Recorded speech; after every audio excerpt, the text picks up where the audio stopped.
नमस्कार। आदर्श coaching classes YouTube channel में आप सभी का हार्दिक अभिनंदन, स्वागत। आज हम पढ़ने वाले हैं राजस्थान के भूगोल के अंदर जो हमारा अफवाह तंत्र का जो टॉपिक चल रहा है उसमें चंबल की सहायक नदी जिसका नाम है बनास नदी, बनास नदी के अफवाह तंत्र के बारे में हम लोग बात करने वाले हैं। तो टॉपिक लगा लीजिएगा बनास नदी। आज जो हमारा टॉपिक है वो है बनास नदी। बनास नदी के बारे में कहा जाता है कि बनास नदी जो है उसका उद्गम, बनास नदी का उद्गम जो है वो खमनोर की पहाड़ी, खमनोर की पहाड़ी राजसमंद, खमनोर की पहाड़ी राजसमंद से उद्गम माना जाता है। ध्यान रखिएगा, खमनोर की पहाड़ी राजसमंद से उद्गम माना जाता है। राजस्थान के 6 जिलों में, राजस्थान के 6 जिलों में बहती है। 6 जिलों में बहती है। 6 जिले कौन कौन से मैं क्रमशः लिख रहा हूं। रा, ची, भी, अ, तो, स। रा से राजसमंद, ची से चित्तौड़गढ़, भी से भीलवाड़ा, अ से अजमेर, तो से टोंक और स से सवाई माधोपुर, सवाई माधोपुर। ये 6 जिले हैं जहां से बनास नदी बहती है, बनास नदी बहती है, जहां से बनास नदी बहती है। ध्यान रखिएगा, बनास नदी पर कहा जाता है कि 4 त्रिवेणी संगम बनते हैं।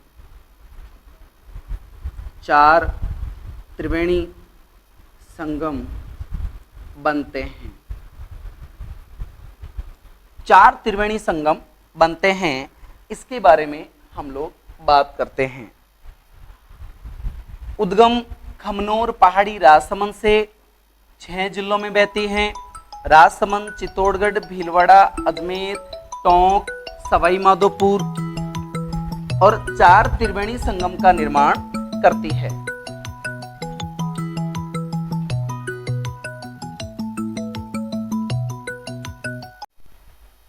तो हम लोग बात कर रहे हैं यहाँ पर कि बनास नदी अन्य नदियों के साथ मिलकर के 4 अलग अलग स्थानों पर त्रिवेणी संगम बनाती है। अब हम उन चारों त्रिवेणी संगम के बारे में बात कर लेते हैं।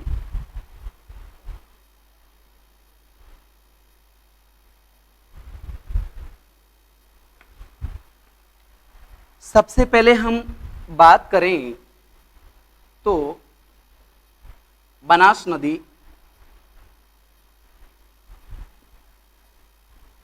बनास नदी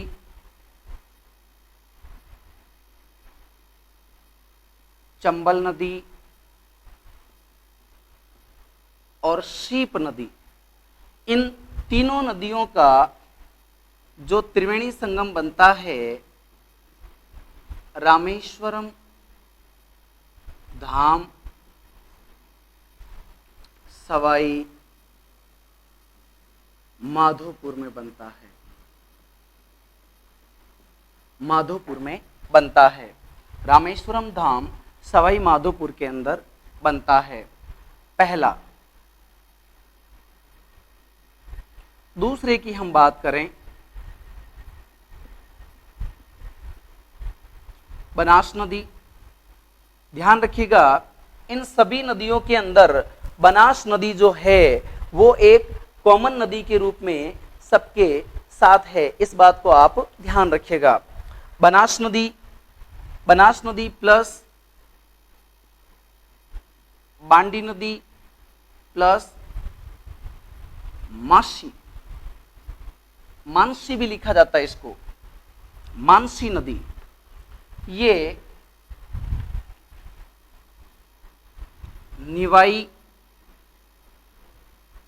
निवाई टोंक के अंदर त्रिवेणी संगम बनता है। ध्यान रखिएगा, निवाई टोंक के अंदर ये त्रिवेणी संगम बनता है, निवाई टोंक के अंदर। और निवाई टोंक में भी अगर पर्टिकुलर पैलेस की अगर अपन बात करें तो देवधाम निवाई टोंक के अंदर यह स्थान बनता है। तीसरे की हम अगर बात करें तो बनास के साथ में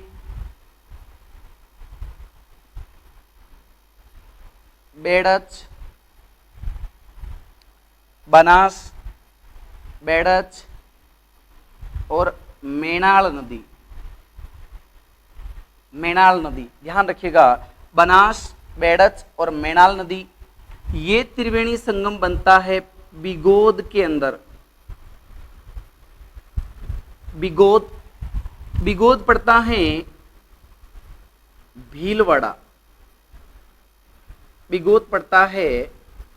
भीलवाड़ा के अंदर, वहां पर यह नदी तीसरा जलप्रपात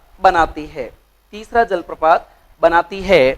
अब हम बात करें चौथे जलप्रपात के बारे में, तो बनास नदी जो चौथा त्रिवेणी संगम बनाती है वो बनाती है बनास खारी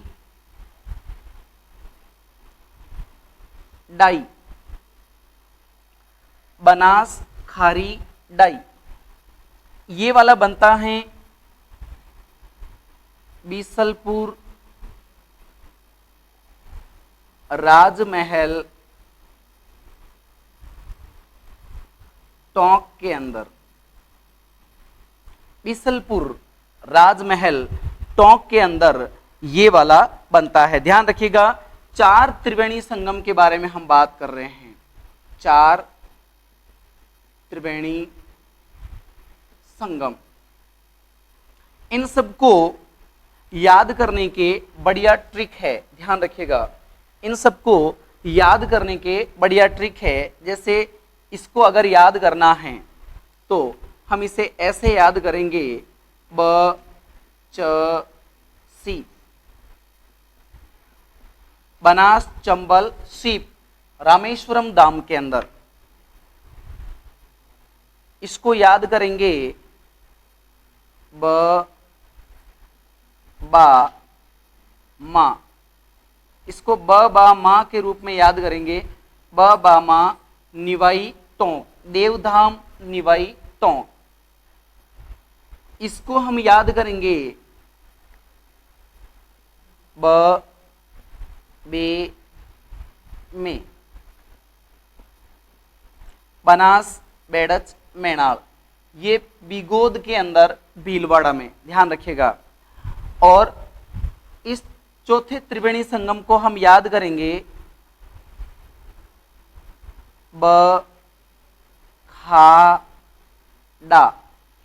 बखाड़ा कहाँ है तो बिशलपुर राजमहल टोंक के अंदर। ध्यान रखिएगा, बिशलपुर राजमहल टोंक के अंदर बखाड़ा माना जाएगा। ध्यान रखिएगा।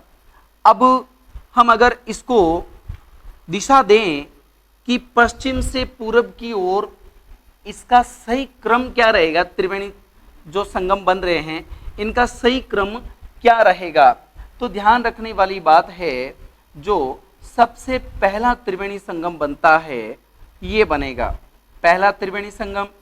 उसके बाद में नंबर 2 पर बनेगा बखाड़ा, फिर नंबर 3 पर बनेगा बाबा माँ, और उसके बाद में नंबर 4 पर बनेगा रामेश्वरम धाम सिरोही।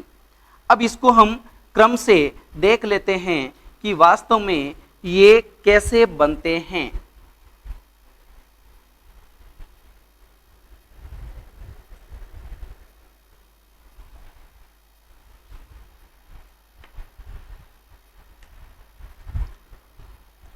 देखिए, ये एक नदी है जो इस तरीके से बहती है।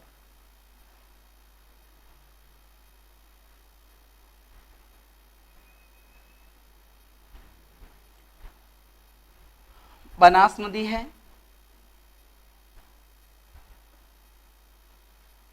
राजस्थान के 6 जिलों में बहती है बनास नदी।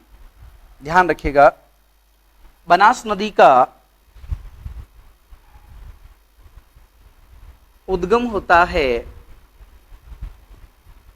खमनोर, और खमनोर पड़ता है राजसमंद के अंदर। ध्यान रखिएगा, खमनोर राजसमंद में इसका उद्गम माना जाता है। आगे हम बात करेंगे, यहां से एक नदी इस तरीके से बहती है जिसका नाम है चंबल नदी।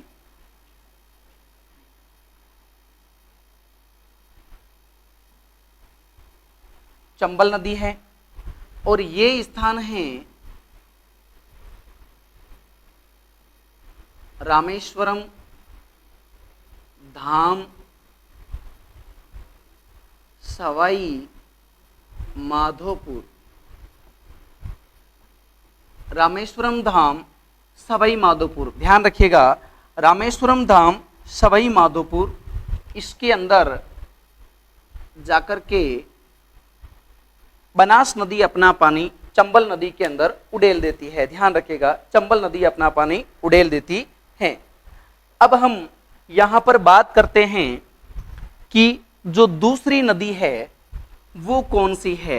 अब ध्यान रखिएगा, हम यहाँ पर जो बात कर रहे हैं, सबसे पहले तो यहाँ मैंने आपको बताया है कि 4 जो है त्रिवेणी संगम बनते हैं। 4 त्रिवेणी संगम बनते हैं, उनमें से जो पहला त्रिवेणी संगम बनता है वो बनता है मेनाल का, ब जो मैंने आपको थोड़ी देर पहले बताया था, ब बे में ये पहला त्रिवेणी संगम बनता है। ध्यान रखिएगा, और ये त्रिवेणी संगम कहाँ बनता है, अभी मैंने आपको बताया है बिंगोद के अंदर जो भीलवाड़ा में है। ठीक है, तो इसके लिए सबसे पहले हम बेड़च नदी के बारे में बातचीत कर लेते हैं कि बेड़च नदी जो है वो कहाँ से उद्गम होती है। तो ध्यान रखिएगा, यहां से एक नदी का उद्गम होता है जिसका नाम है बेड़च नदी। नदी का नाम है बेड़च नदी। बेड़च नदी का उद्गम होता है गोगुंदा की पहाड़ी से। गोगुंदा पड़ता है उदयपुर में। इस नदी पर एक झील बनी हुई है जिसका नाम है उदय सागर।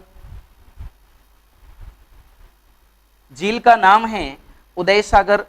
ध्यान रखिएगा, इसके किनारे आहड़ सभ्यता है। इसके किनारे आहड़ सभ्यता अवस्थित है। आहड़ सभ्यता अवस्थित है। अब इस नदी के बारे में कहा जाता है कि उदय सागर झील से पहले इसका नाम आयड़ होता है, और इस उदय सागर झील के बाद इसका नाम बेड़च हो जाता है। उदय सागर झील के बाद इसका नाम बेड़च हो जाता है। ध्यान रखिएगा, इसका नाम बेड़च हो जाता है।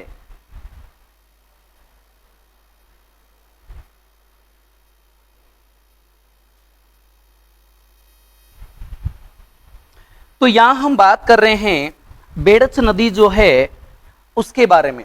बेड़च नदी उद्गम मैंने आपको बता दिया गोगुंदा, गोगुंदा की पहाड़ी उदयपुर से, और ये नदी उदय सागर झील से पहले आयड़ के नाम से जानी जाती है। इसके किनारे आहड़ सभ्यता विकसित है। आहड़ सभ्यता राजस्थान के उदयपुर जिले के अंदर है। राजस्थान में सौंदर्य प्रसाधन सामग्री जो है वो आहड़ सभ्यता से प्राप्त होती है, ध्यान रखिएगा। अगर आहड़ सभ्यता के बारे में ये प्रश्न पूछ लिया जाता है कि बताइए आहड़ सभ्यता किस नदी घाटी संस्कृति की सभ्यता है, तो ये बनास नदी घाटी संस्कृति की सभ्यता मानी जाती है, क्योंकि ये आयड़ बेड़च नदी बनास नदी की सहायक है, तो इसे बनास नदी घाटी संस्कृति से रिलेटेड माना जाता है। ध्यान रखना, ये प्रश्न पूछा गया आहड़ सभ्यता किस नदी घाटी की सभ्यता है, बनास नदी घाटी संस्कृति की सभ्यता है। उदय सागर झील के बाद इसका नाम बेड़च हो जाता है। इस बेड़च नदी के अंदर एक सहायक नदी आकर के मिलती है, बेड़च की सहायक नदी आकर के मिलती है, जिसका उद्गम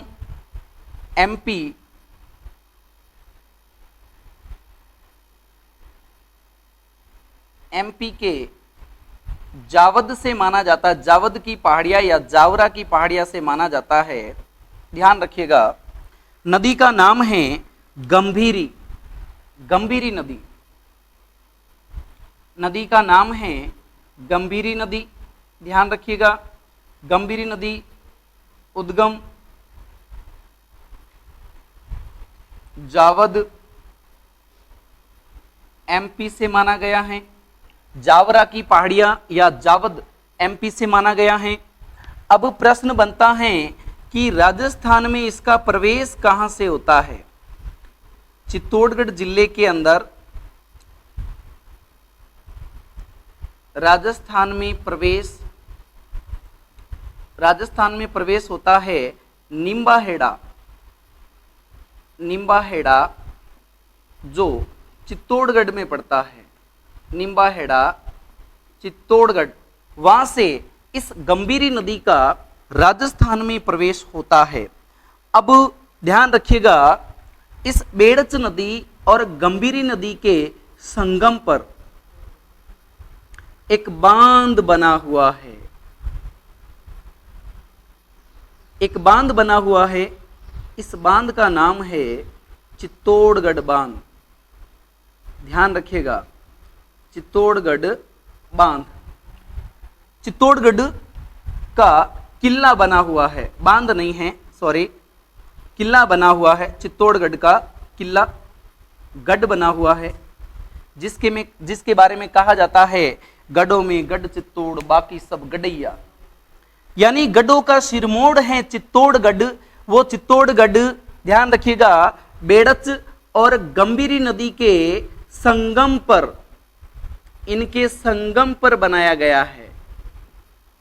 चित्तौड़गढ़ मेसा के पठार में बना है। ध्यान रखिएगा, इन नदियों के संगम पर मेसा के पठार में बना है चित्तौड़गढ़, ध्यान रखिएगा, है ना। अब हम बात करते हैं, नदी जाकर के मिल जाती है, जिसके बारे में हम बात कर रहे हैं, बेड़च नदी। यहां से एक नदी निकलती है,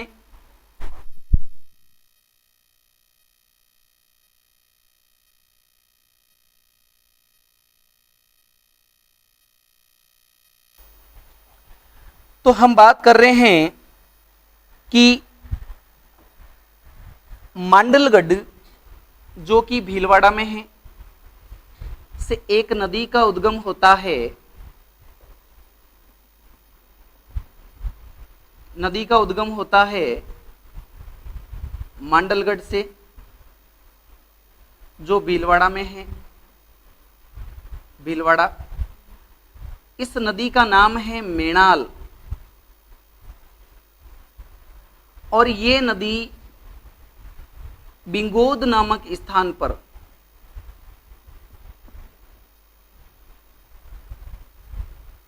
बनास नदी में जाकर के मिल जाती है। ध्यान रखिएगा, त्रिवेणी संगम बनता है, बिंगोद भीलवाड़ा में, बिंगोद भीलवाड़ा में त्रिवेणी संगम बनता है, पहला त्रिवेणी संगम। राजसमंद जिले के अंदर यहां से एक नदी निकलती है,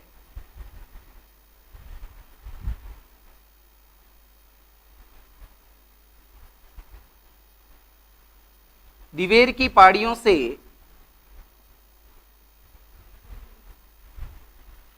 दिवेर पहाड़ी राजसमंद, दिवेर पहाड़ी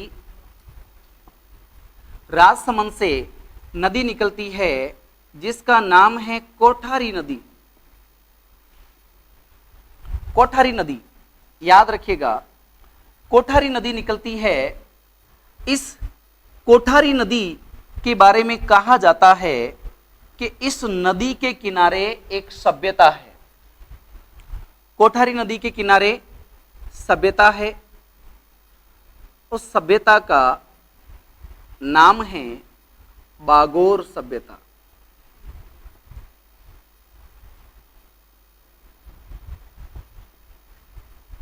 बागोर सभ्यता कोठारी नदी के किनारे हैं भीलवाड़ा में। ध्यान रखिएगा, कोठारी नदी पर एक बांध बना हुआ है, भीलवाड़ा के अंदर एक बांध बना हुआ है जिसका नाम है मेजा बांध। भीलवाड़ा में मेजा बांध बना हुआ है, मेजा बांध बना हुआ है। ध्यान रखिएगा, मेजा बांध बना हुआ है भीलवाड़ा के अंदर, भीलवाड़ा में बना हुआ है मेजा बांध। किस नदी पर बना हुआ है? कोठारी नदी पर बना हुआ है। ध्यान रखिएगा, कोठारी नदी पर मेजा बांध, मेजा बांध बना हुआ है। कोठारी नदी का उद्गम दिवेर पहाड़ी से, कोठारी नदी के किनारे बागोर सभ्यता, बागोर सभ्यता जो पाषाणकालीन सभ्यता मानी जाती है। मेजा बांध बना हुआ है कोठारी नदी पर भीलवाड़ा के अंदर, बागोर सभ्यता भी भीलवाड़ा के अंदर। लेकिन याद रखिएगा, दिवेर की पहाड़ी राजसमंद में है, यानी कि कोठारी नदी का उद्गम राजसमंद जिले से माना जाता है। आगे हम नदी के बारे में बात करते हैं। एक नदी है जिसका उद्गम बिजराल पहाड़ी से होता है।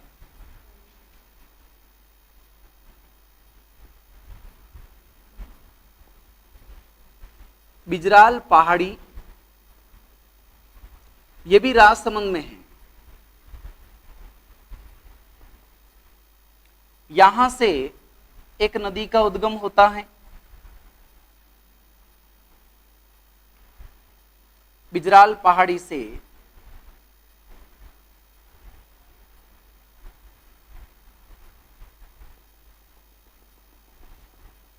और उस नदी का नाम है खारी नदी, खारी नदी।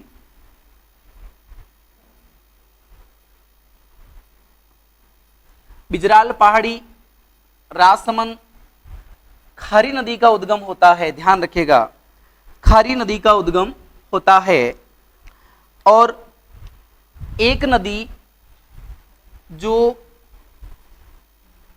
अजमेर की पहाड़ियों से निकल करके आती है, जिसका नाम है डाई नदी।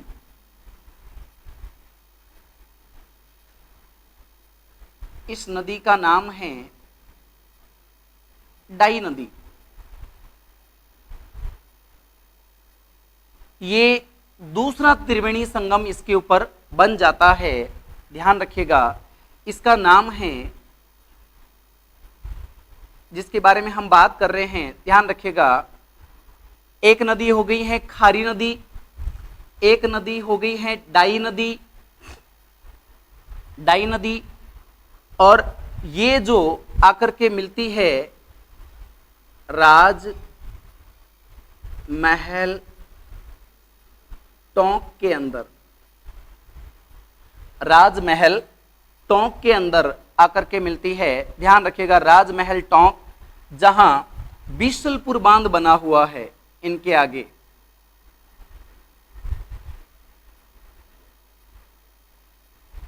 इस त्रिवेणी संगम के आगे बीसलपुर बांध बना हुआ है। बीसलपुर बांध बना हुआ है। राजस्थान में सीमेंट व कंक्रीट से निर्मित सबसे बड़ी पेयजल परियोजना बीसलपुर बांध को कहा जाता है। सबसे बड़ी पेयजल परियोजना बीसलपुर बांध को कहा जाता है। ध्यान रखिएगा, इसी बनास नदी के किनारे राजसमंद में एक सभ्यता है जिसका नाम है गिलूंड सभ्यता। इसी नदी के किनारे है गिलूंड सभ्यता। राजसमंद के अंदर इसी नदी के किनारे नाथ द्वारा बसा हुआ है। नाथ द्वारा, श्रीनाथ जी का बड़ा मंदिर है नाथ द्वारा बनास नदी के किनारे ही बसा हुआ है। ध्यान रखिएगा, अगर हम बात करें तो इसी नदी के किनारे टोंक बसा हुआ है। राजस्थान का जो टोंक शहर है वो इसी बनास नदी के किनारे बसा हुआ है। और आगे चल करके अगर हम बात करें तो सवाई माधोपुर भी इसी नदी के किनारे बसा हुआ है। सवाई माधोपुर भी इसी नदी के किनारे बसा हुआ है। ध्यान रखिएगा, खारी नदी का उद्गम बिजराल की पहाड़ी से माना जाता है। खारी नदी का उद्गम बिजराल की पहाड़ी से माना जाता है, जो राजसमंद का सबसे ऊपरी हिस्सा है, सबसे उत्तरी हिस्सा है। डाई नदी का उद्गम अजमेर से माना जाता है। अजमेर की एक तहसील है बिनाई से माना जाता है। बिनाई, अजमेर, डाई नदी का उद्गम माना जाता है। और डाई नदी जो है आकर के अपना पानी डालती है बीसलपुर बांध से पहले त्रिवेणी संगम बनाते हुए बनास नदी के अंदर।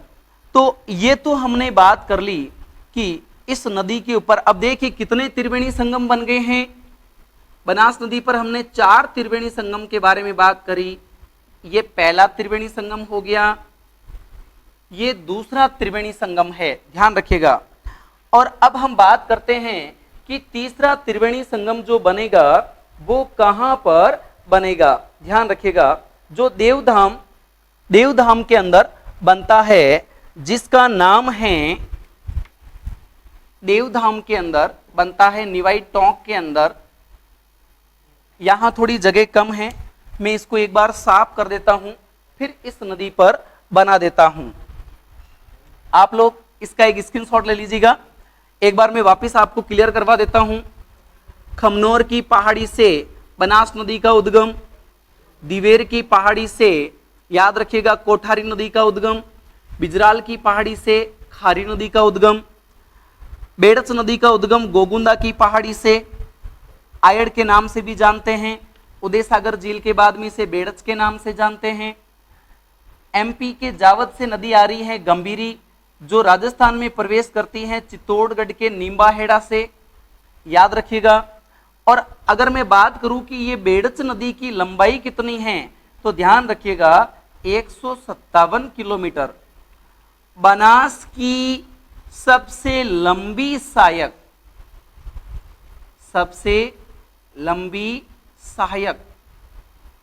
जो नदी है वो बेड़च नदी है, ध्यान रखिएगा। बनास की सबसे लंबी सहायक नदी बेड़च नदी है। और चंबल की सबसे लंबी सहायक नदी जो है वो बनास है, ध्यान रखिएगा। बनास नदी है जिसकी लंबाई 480 किलोमीटर मानी जाती है। बनास नदी की लंबाई 480 किलोमीटर मानी जाती है, ध्यान रखिएगा। ऐसी नदी जिसका उद्गम भी राजस्थान में, जिसका समापन भी राजस्थान में, जो राजस्थान की सबसे लंबी नदी मानी जाती है पूर्णतः बहाव के साथ, उस नदी का नाम है बनास नदी। राजस्थान में पूर्णतः बहाव के साथ सबसे लंबी नदी बनास नदी को माना जाता है, जिसका उद्गम खमनोर की पहाड़ी राजसमंद से और समापन रामेश्वरम धाम सवाई माधोपुर के अंदर, कुल लंबाई 480 किलोमीटर मानी जाती है। बनास नदी के बारे में कहा जाता है कि इसके किनारे गिलूंड सभ्यता राजसमंद के अंदर अवस्थित है। गिलूंड सभ्यता राजसमंद में अवस्थित है।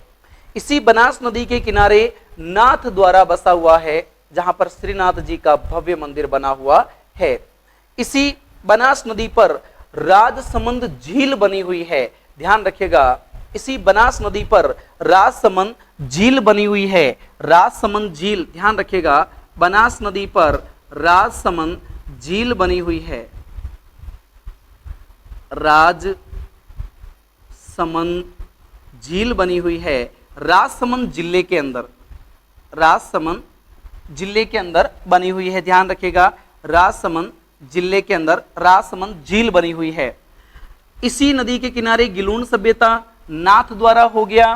ध्यान रखिएगा, टोंक जिला भी बनास नदी के किनारे हैं, सवाई माधोपुर भी बनास नदी के किनारे हैं। फिर हम बात करते हैं खारी नदी का उद्गम बिजराल से और डाई नदी का उद्गम बिनाई से, जो कि अजमेर का क्षेत्र पड़ता है। अब चूंकि यहां पर जगह कम है तो मैं इसको थोड़ा साफ कर देता हूं।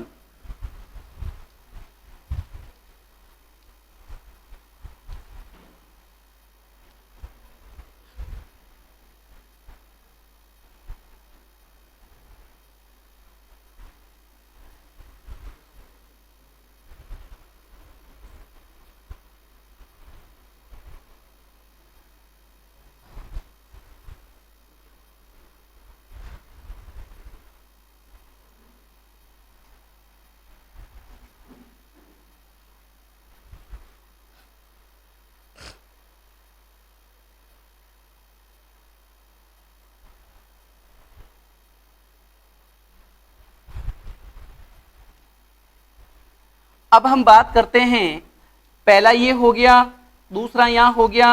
अब हम तीसरे के बारे में बात करते हैं, जो कि यहां पर बनेगा। एक नदी है बांडी नदी। बांडी नदी जिसका उद्गम माना जाता है आमलोद सामोद की पहाड़ियां। नदी का नाम है बांडी। याद रखिए, ये बांडी 2 हो जाएगी, क्योंकि बांडी फर्स्ट जो है वो लूनी नदी के साथ मानी जाती है। तो बांडी नदी, इस बांडी नदी का उद्गम माना जाता है आमलोद या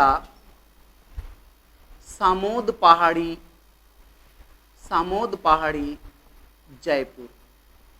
आमलोद या सामोद पहाड़ी जयपुर जो है वो इसका उद्गम माना जाता है। ध्यान रखिएगा, इसका उद्गम माना जाता है। आमलोद या सामोद की पहाड़ी इसका उद्गम माना जाता है। ठीक है, बांडी नदी। दूसरी नदी का नाम आता है माशी नदी।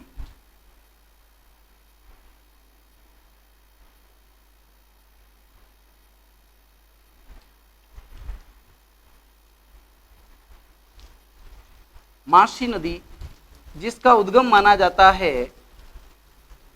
किशनगढ़ अजमेर से।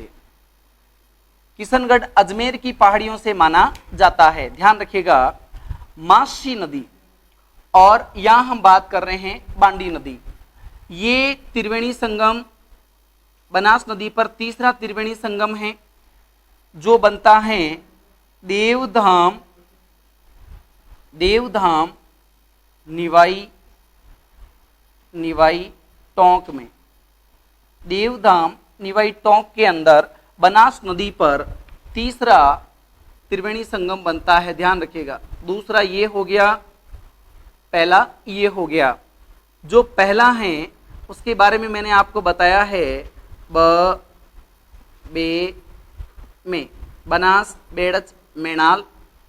दूसरा था ब खा डा, बनास खारी डाई। और जो तीसरा है इसका नाम आता है